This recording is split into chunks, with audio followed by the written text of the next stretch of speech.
I think I like So What. I think that as a piece is just very distinctive, but I really like them all equally well. I really like Blue and Green a lot. It's gorgeous. It's a great ballad and one-of-a-kind song, too. Blue and Green is one that touches me fairly deeply. Today, my favorite tune that we played is actually Blue and Green, which has been my all-time favorite. I love all of them. They're all my favorite songs, but Blue and Green especially, I think. I would say Blue and Green was my favorite. No, I enjoyed it, and it was quite a challenge because the music that we played today was a lot of it was before I was even a bass player. Well, it was actually the first jazz I heard in my life without knowing who that was. It was a Miles Davis quartet with John Coltrane playing tenor sax, and it's still one of my favorites. I thought it was quite challenging and quite an experience, and to know that such giants played music of such intensity. I have most of Miles and Coltrane's album, the Prestige albums, and a lot of stuff out of that time. I always have loved personally Bill Evans, obviously more just by the pure fact that he's a pianist that I really enjoyed, and being a bridge builder between the European classical tradition and jazz. So I've enjoyed their collaborations over the years the best from the different Miles bands.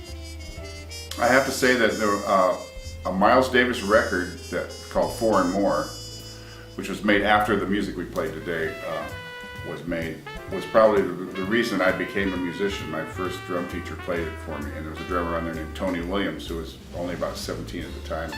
He really inspired me and made me want to do this for a living and get very, very deeply involved.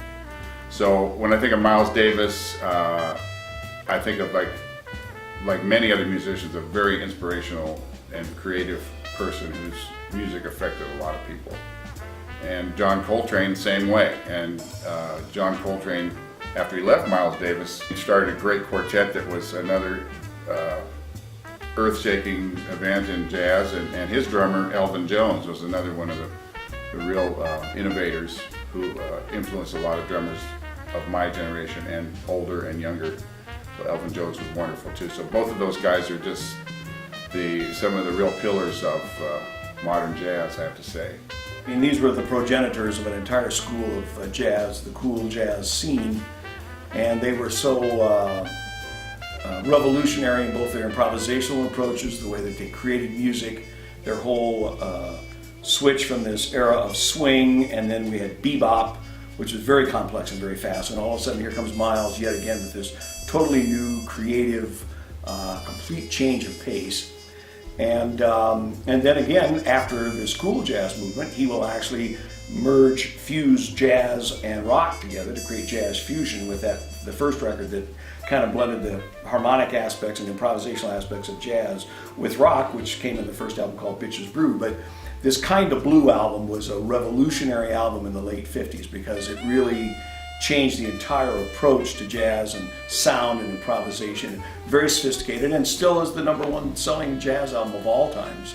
And so this film that's being done, Trane and Miles, this was the music that session was about and the film was about, so we were delighted to be able to recreate some music for the film.